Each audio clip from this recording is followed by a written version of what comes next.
بسم اللہ الرحمن الرحیم شروع اللہ کا نام لے کر جو بڑا مہربان نہایت رحم والا ہے۔ اس کتاب کا اتارا جانا اللہ کی طرف سے ہے جو غالب ہے، حکمت والا ہے۔ اے پیغمبر، ہم نے یہ کتاب تمہاری طرف سچائی کے ساتھ نازل کی ہے، تو اللہ کی عبادت کرو، یعنی اس کی عبادت کو شرک سے خالص کر کے۔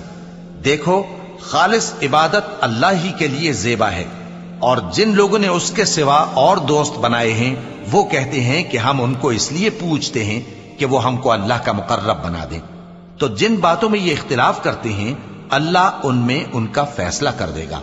بے شک اللہ اس شخص کو جو جھوٹا ناشکرا ہے ہدایت نہیں دیتا۔ اگر اللہ کسی کو اپنا بیٹا بنانا چاہتا تو اپنی مخلوق میں سے جس کو چاہتا منتخب کر لیتا۔ وہ پاک ہے، وہی ہے اللہ